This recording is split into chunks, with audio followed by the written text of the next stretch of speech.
All right, folks, today we're talking about ionization energy and electronegativity. Now, please, before you do this, make sure that you have done podcast 08, all right? Because if you have not done worksheet 08 and podcast 08, you will have no clue what we're talking about here, okay? Because this is all, I go and teach this based completely upon the previous unit. Okay, list the following atoms in order of increasing ionization energy. In other words, how much energy does it take to steal an electron away? Well, the closer the electrons are held to the nucleus, the harder it is to steal them away. So if we think about helium, for our atomic radius, this has the smallest atomic radius, so it holds on the tightest to its electrons.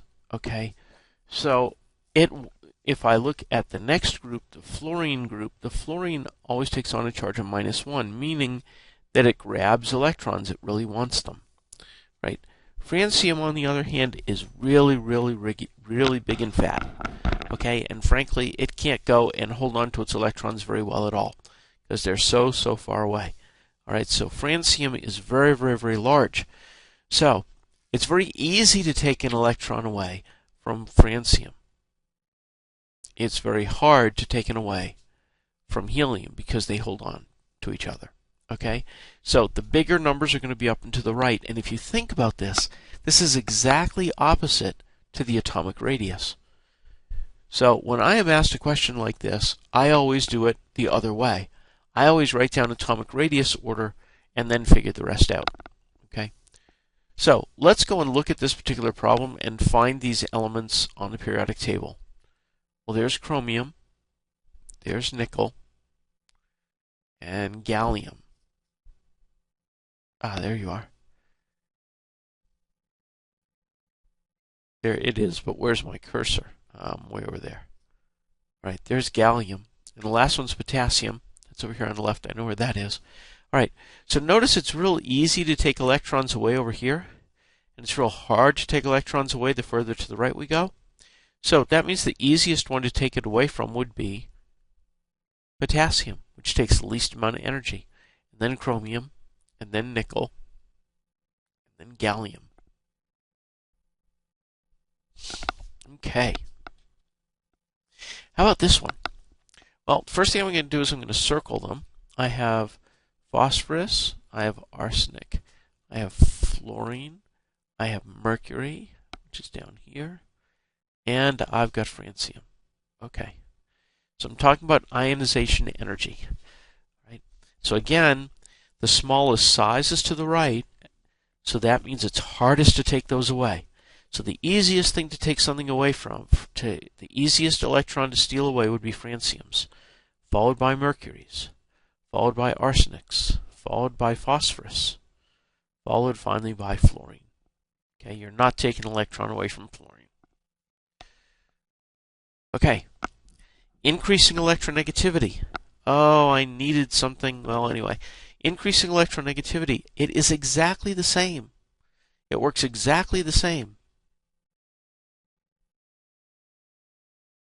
as number one. Because again, it's all dependent upon the size of the atom. Fluorine electronegativity is the desire for electrons in a chemical bond. Well, fluorine is the most electronegative element on the periodic table. It wants those electrons. So these answers are going to be exactly the same as number one.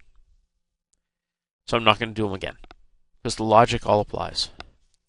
All right, your least electronegative element is down here. It's francium.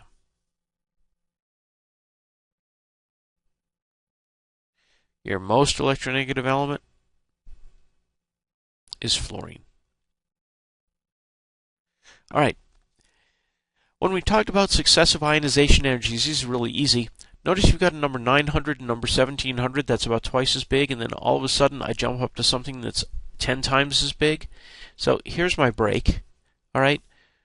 We lost one electron. We lost a second electron. That's cool, but we're not losing the third one. So that means by the time we get to the third one, we had the electron configuration of the noble gas. So we were able to take one away. We were able to take 2 electrons away. We couldn't take any more. So I would propose whatever element this is, it is somewhere in column 2. All right. Notice we go from 500 to 7,000. There's our break. That's bigger than our second to third, so our first break is the biggest. So that tells me that we are in somewhere in column 1, because we can lose one electron, like from sodium we could lose an electron, but we're not losing the second one because by then it's a noble gas, the electron configuration. So this is in group 1.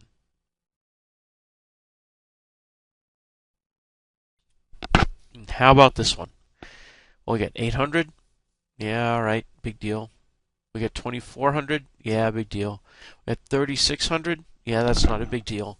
Whoa, we jumped up to 25,000. Okay, so we had our big jump here. So our break is between the third and the fourth. So here's column 1, here's column 2, here's column 3. So that tells me that whatever this element is, it's something like aluminum or boron, because I can take away 3 electrons. Remember, this takes on a +3 charge. So I can take away 3 electrons, but I'm not going to take away a fourth. So that means it can't be as far away as carbon. Okay, so it's something in group 3A. Okay, I think. We talked about Schrödinger and his strange equation that talked about the dual nature of an electron. What are the 2 ways you can describe an electron? Well, you should know these, right? A particle, certainly, a particle with mass. But the one that surprised them was that it can be treated as a wave as well. All right. That's it. If you have questions, ask me in class. Take care. Bye.